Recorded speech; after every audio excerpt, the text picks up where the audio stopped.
Good morning बच्चों। आज हम आपका फिर से ये how the dog found himself a new master इसके क्वेश्चन आंसर्स करेंगे। तो फर्स्ट देखो, यहाँ पर आपको ट्रू एंड फॉल्स लगाना है कि कौन सी स्टेटमेंट आपकी सही है, कौन सी गलत है, ये आपको सही गलत लगाने हैं। तो फर्स्ट स्टेटमेंट देखो, the dog was sick and tired of wandering about by himself. जो डॉग था वो खुद अकेले घूमता घूमता, अलोन घूमता घूमता वो थक गया था और अब उसको कोई और भी चाहिए था। क्या ये सही है? क्या ये ट्रू स्टेटमेंट है? Yes, it is true. तो हम यहाँ पे TRUE, ठीक है, ये ट्रू और फॉल्स लिखने हैं, ठीक है यहाँ पे। तो यहाँ पे ये फर्स्ट स्टेटमेंट हमारी ट्रू हो गई। He wanted to become the master of one who was stronger than anyone on earth. वो खुद दूसरों का मास्टर बनना चाहता था, जो डॉग था। क्या ये सही है स्टेटमेंट? नहीं, ये फॉल्स है। वो खुद नहीं बनना चाहता था, वो उसको ढूंढ रहा था जो बहुत स्ट्रॉन्गेस्ट हो पूरी दुनिया में, और उसको सर्व करना चाहता था, उसका दास बनना चाहता था, ठीक है। सो ये सेकंड स्टेटमेंट आपकी फॉल्स हो गई, ठीक है। थर्ड स्टेटमेंट देखो यहाँ पर, he made the fox as his master. उसने लोमड़ी को अपना मास्टर बनाया। नहीं, ये भी फॉल्स है, ये भी गलत है, ठीक है। और उसने वुल्फ को अपना मास्टर बनाया था, ये बात ध्यान रखना। तो यहाँ पे फॉल्स लगा देंगे। फोर्थ है आपका, the bear was stronger than the wolf. जो बियर था, वो जो भालू था, वो वुल्फ से बहुत स्ट्रॉन्ग था। यस, तो दिस इज ट्रू। तो इस पे क्या आगे हम ट्रू लगा देंगे। फिफ्थ देखो, the bear was stronger than the lion. जो भालू था वो शेर से भी ज्यादा शक्तिशाली था। क्या ऐसा ठीक था? नहीं, लायन जो था वो भालू से ज्यादा शक्तिशाली था, ज्यादा स्ट्रांग था। तो यहाँ पर ये स्टेटमेंट गलत हो गई कि bear was not strong than the lion. तो यहाँ पे फॉल्स आ जाएगा कि भालू शक्तिशाली नहीं था लायन से, लायन शक्तिशाली था भालू से। अच्छा, सिक्स्थ है आपका, the dog is the man's most loyal servant. जो डॉग है वो हमेशा मानव का सबसे वफादार सर्वेंट रहा है। लॉयल का मतलब वफादार होता है। यस, इट इज ट्रू, ठीक है। कुत्ता सबसे वफादार सर्वेंट होता है, ठीक है। सो अब बी वाला देखते हैं आपका, the dog in the story was in a look out of a master. Now complete the sentence given below. You can pick up the phrases from the hints. ये जो आपको हिंट्स दिए हुए हैं, ये इनको आपको यहाँ पे फिलअप करना है, ठीक है बच्चों। सो फर्स्ट देखते हैं, the dog was in a look out of a master because. जो डॉग था वो अपने मास्टर की खोज में निकला। क्यों? Because he was tired of wandering alone. वो अकेले घूमते घूमते, अलोन का मतलब होता है अकेला, अकेले घूमते घूमते वो परेशान हो गया था, ठीक है। तो यहाँ पे फर्स्ट वाले में आपका ये आ जाएगा, ठीक है, फर्स्ट ब्लैंक में। सेकंड है आपका, the first master of the dog was. कौन बना था फर्स्ट मास्टर? वुल्फ। तो ये आपका यहाँ आ जाएगा, ठीक है। Next master of the dog was. कौन बना था वुल्फ के बाद? बियर। सो आपका तीसरे वाले में, यहाँ पर इसमें तीसरे वाले में बियर आ जाएगा। फोर्थ वाला देखो, the dog chose lion as his master because। उसने लायन को अपना मास्टर क्यों चुना? Because he was the stronger animal in the jungle. मतलब वो सबसे ज्यादा स्ट्रॉन्गेस्ट था। जो सब जंगल में सबसे ज्यादा स्ट्रॉन्गेस्ट कौन होता है? सबको पता है, लायन होता है। तो उसने इसीलिए उसको चुना बाद में, ठीक है। तो ये फोर्थ वाले में आ जाएगा। फिफ्थ वाला देखो, the dog finally chose as his master because man. मतलब उसने मैन को क्यों चुना अपना मास्टर? तो यहाँ पर आपका ये फाइनल वाले, ये वाला जो आ जाएगा कि पांचवे में, कि उसने मैन को लास्ट में क्यों चुना? Because he wanted a master who was strongest then anyone on the earth. तो वो सिर्फ वो जंगल में से स्ट्रॉन्गेस्ट नहीं चुनना चाहता था, वो पूरी दुनिया में से स्ट्रॉन्गेस्ट चुनना चाहता था। तो दुनिया में सबसे ताकतवर जो था वो इंसान था, और उसने उसी को अपना मास्टर चुना, ठीक है बच्चों। तो ये वाली आपकी हो गई वर्कशीट वर्कशीट का जो सेकंड क्वेश्चन था। अब आपका थर्ड क्वेश्चन देखते हैं हम। यहाँ पर सिंगुलर प्लूरल आपका बताया हुआ है, आपने 5th क्लास में भी किया होगा। Let's add S to make plurals. ये आपके सिंगुलर सब्जेक्ट्स दे रखे हैं, ये वाले, ये 1 मिनट, ये आपके सिंगुलर सब्जेक्ट्स हैं। इनके अंदर आपको एस लगाना है और इनको प्लूरल बनाना है। जैसे कि यहाँ पे डॉग का डॉग्स हो गया, लायन का लायंस हो गया, काउ का काउज हो गया। अब बियर के आगे एस लगा दोगे तो क्या हो जाएगा, बेयर्स। एंट के आगे एस लगा दोगे तो एंट्स। ये पूरे पूरे लिखने हैं, मैं यहाँ पे लिख नहीं रही हूँ, लेकिन बियर के आगे बियर्स, ऐसे BEARS लिखना है, तब जाके इसको कंप्लीट करना बच्चों, ठीक है। एंट के आगे एंट्स, एलिफेंट के आगे एलिफेंट्स, रैबिट के आगे रैबिट्स, कैट के आगे कैट्स और टाइगर के आगे टाइगर्स। एस हर एक शब्द के आगे लगा के उसको कंप्लीट करना है। ये सारे सिंगुलर दे रखे हैं आपको, इनको प्लूरल बनाना है एस लगा के, ठीक है बच्चों। तो ये कर लेना अपनी कॉपी में। अब मैं आपका ये साइंस का काम जो है वो सॉल्व करवा रही हूँ बच्चों। आज हम भोजन के घटक पढ़ेंगे। भोजन के घटक होते हैं हमारे विटामिन और मिनरल्स, यानी कि खनिज लवण, ठीक है बच्चों। अब पहले हम विटामिन के बारे में पढ़ते हैं। विटामिन हमारे शरीर को स्वस्थ रखने के लिए बहुत महत्वपूर्ण होते हैं। ये कई प्रकार के होते हैं, vitamin A, B, C, D, E और K, ठीक है।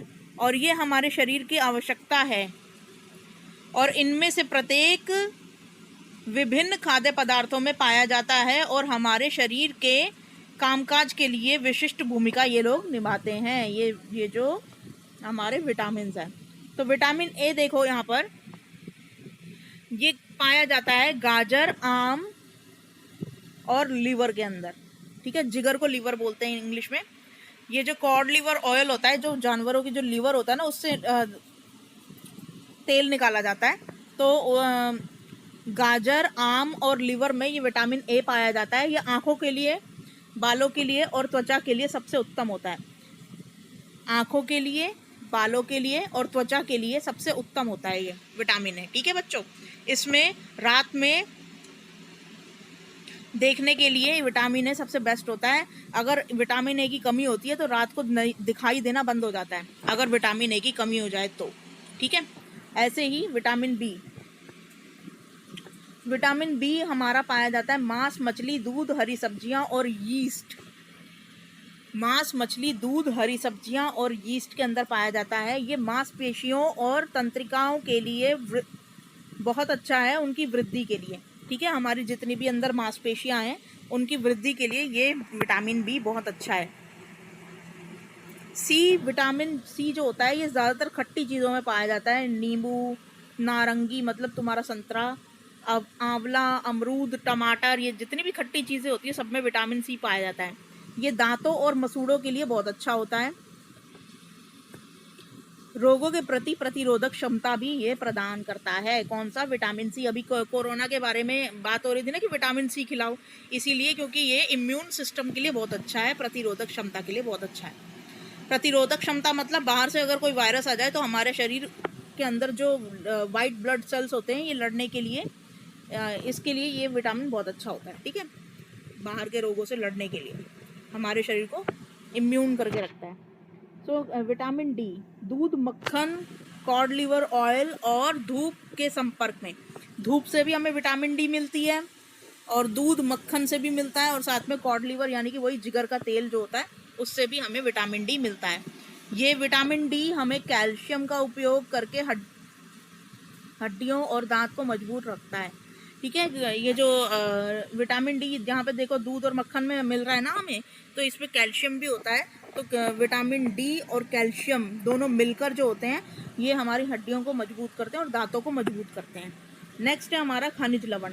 ये क्या होते हैं, हमारे शरीर में बहुत कम मात्रा में इनकी आवश्यकता होती है। वे शरीर के विभिन्न भागों के निर्माण और जीवन की विभिन्न प्रक्रियाओं को पूरा करने में मदद करते हैं। ये पौधों से मिलने वाले खाद्य पदार्थ और पशुओं से मिलने वाले खाद्य पदार्थ दोनों से प्राप्त होते हैं। पौधे मिट्टी से खनिज अवशोषित करते हैं, पशु पक्षी भोजन द्वारा प्राप्त करते हैं और इसीलिए पशु से मिलने वाले खाद्य पदार्थ में भी हमें खनिज लवण मिलते हैं। तो ये खनिज लवण जो होते हैं ये मिट्टी में देखो मिलते हैं वैसे तो जब ये पौधे जब बड़े होते हैं तो वो मिट्टी से इन्हीं खनिज लवणों के द्वारा वो बड़े हो रहे होते हैं, तो उनके जो फल फ्रूट इनमें भी ये खनिज लवण पाए जाते हैं। प्लस जो पेड़ पौधे ये पशु पक्षी खाते हैं और हम उन पशु पक्षियों को जैसे मार के खाते हैं तो वो उनके थ्रू भी हमें मिल जाता है ये खनिज लवण। तो ये खनिज लवण होता क्या है, ये जितनी भी धातुएं होती हैं ना इनको बोलते हैं खनिज लवण।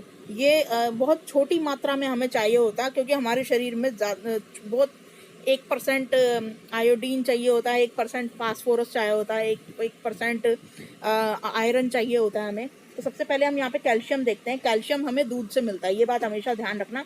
कैल्शियम जहाँ पे भी आ जाए तो वहाँ पे दूध और दूध और पनीर और जितने भी दूध से बने हुए प्रोडक्ट होते हैं सब में कैल्शियम होता है। दूध और यहाँ पे हरी सब्जियाँ दे रखा है, ये हड्डियों और दांतों के निर्माण के लिए सबसे बेस्ट होता है। हमारी हड्डियाँ जो होती है ना जितनी भी ये कैल्शियम से बनी होती हैं, वाइट कलर की, ठीक है। और रक्त का थक्का जमने में मदद करता है। तो ये जो रक्त का थक्का होता है ना, ये जब भी कोई चोट लग जाती है ना तो हम देखते हो कि वो चोट का निशान फिर लाल लाल होकर सूख जाता है, तो उसे रक्त का थक्का बोलते हैं। तो वो ये इसलिए कैल्शियम यूज होता है उसमें। फास्फोरस मांस, मछली और अंडे में मिलता है, ठीक है, ये बात ध्यान रखना। और ये हड्डियों को और दांतों को के निर्माण में बहुत उपयोगी होता है। अब होता है आयरन बेटा, आयरन हर लड़की को खाना चाहिए, या मतलब हर लड़की को लीवर नहीं, हर लड़की को हरी सब्जियां खानी चाहिए क्योंकि इनमें प्रचुर मात्रा में आयरन होता है। बाकी ये लिवर और मांस में भी होता है, लेकिन हरी सब्जियों में सबसे ज़्यादा आयरन पाया जाता है, इसीलिए पालक खाने की सलाह दी जाती है और हरी सब्जियां, पत्तेदार सब्जियां खाने की सलाह दी जाती है क्योंकि उसमें आयरन होता है। आयरन की अगर कमी हो जाए तो खून बनना बंद हो जाता है बेटा शरीर में, और फिर आंखों के आगे अंधेरा छाने लगता है और कमज़ोरी सी आ जाती है। तो लड़कियों के लिए आयरन खाना बहुत ज़रूरी होता है शरीर में रक्त निर्माण के लिए। ये देखो, अगर रक्त ही नहीं होगा, खून ही नहीं होगा शरीर में तो वो चलेगा कैसे, तो उसके लिए आयरन बहुत ज़रूरी है। बाकी आयोडीन, फिर जितने भी समुद्र के प्रोडक्ट्स होते हैं ना जो समुद्र से निकलते हैं, जैसे नमक हो गया और समुद्र के खाद्य पदार्थ, जैसे समुद्र में उगने वाली जो घास फूस होती है वो भी कुछ लोग खाते हैं जो समुद्र के आसपास रहते हैं, या मछलियाँ हो गई। तो ये जितने भी समुद्र से निकलने वाले प्रोडक्ट्स होते हैं ये शरीर की वृद्धि के लिए बहुत अच्छा होता है आयोडीन। अगर इसकी कमी हो जाए आयोडीन की तो तुम देखते ना गले पे वो एक गोला सा बड़ा सा गुम्मड़ सा निकल आता है, तो वो जो गले पे निकल आता है उसे गॉइटर बोलते हैं, घेंगा। तो वो इसी की कमी से होता है कि क्योंकि उसने आयोडीन नहीं खाया, ठीक है, आयोडीन की कमी हो गई है उसमें। तो अब ये हमने पढ़ लिया। अब हम नीचे लिखे हुए क्वेश्चंस के आंसर करेंगे। फर्स्ट है, हड्डियों और दांतों को मजबूत बनाने के लिए आवश्यक विटामिन का नाम बताओ। अब देखो यहाँ पर हड्डियों और दांतों को मजबूती कौन सा विटामिन दे रहा है, यहाँ पे देखो, हड्डियों और दांतों को मजबूत बनाने के लिए ये है हमारा विटामिन डी, ठीक है। तो यहाँ पे आ जाएगा आंसर हमारा डी, विटामिन डी। विटामिन भी लिखना है इसके आगे, यहाँ पे जगह नहीं है इसलिए मैं लिख नहीं रही हूँ, ठीक है। विटामिन डी यहाँ पे लिखोगे फर्स्ट वाले में। सेकंड क्वेश्चन है, विटामिन सी हमारे, यहाँ देखो सी वाले में विटामिन डी सी हमारे दांतों और मसूड़े, यहाँ पहले वाले में दांत आ जाएगा, दूसरे वाले में मसूड़े आ जाएगा, ठीक है, को स्वस्थ बनाए रखने के लिए मदद करता है। सी क्वेश्चन देखो, समुद्री भोजन में कौन सा खनिज पाया जाता है, अभी हमने पढ़ा था आयोडीन, ठीक है। नेक्स्ट है, गाजर खाने से आपकी आंखों की रोशनी बढ़ाने में कैसे मदद मिलती है, तो यहाँ पे तुम लिखोगे विटामिन ए। विटामिन ए गाजर में मिलता है जिससे कि हमारी आंखों की रोशनी बढ़ती है, ठीक है। तो विटामिन ए की वजह से। हमें कैल्शियम की आवश्यकता क्यों होती है, ताकि हमारी हड्डियां मजबूत रहें। तो यहाँ पे देखो, कैल्शियम का उपयोग करके हमारी हड्डियां मजबूत, ये पूरा लिख देना, ठीक है, ये पूरा का पूरा यहाँ पे, एक मिनट, ये पूरा लिख देना, कैल्शियम का उपयोग करके हड्डियां और दांत मजबूत हो जाते हैं, ठीक है। ये पांचवे का आंसर है। छठा, यदि आप मछली, मांस और अमरूद खाते हैं तो आप इन खाद्य पदार्थों में से कौन से विटामिन प्राप्त कर रहे हैं, तो क्या क्या खा रहे हैं, मछली, मांस और अमरूद। अब देखो मछली और मांस के बारे में यहाँ बात हुई है इस वाले में, तो हम विटामिन बी ले रहे हैं, ठीक है। और अमरूद के बारे में यहाँ बात हुई है तो हम विटामिन सी भी ले रहे हैं। तो आपका हो जाएगा आंसर बी और सी। विटामिन भी लिख देना, विटामिन, ठीक है, लिख देना। और ये आपके सारे क्वेश्चन कंप्लीट हो गए। बाकी नीचे दिल्ली सरकार की तरफ से आपको बोला गया है नियमित रूप से अपने हाथों को साबुन से धोएं, साबुन और पानी से, ठीक है। तो कोरोना टाइम चल रहा है तो ज़रा ध्यान रखा करो सारे बच्चे अपना, और अपना ये सारा कर लेना। वर्कशीट कंप्लीट हो गई है। Thank you.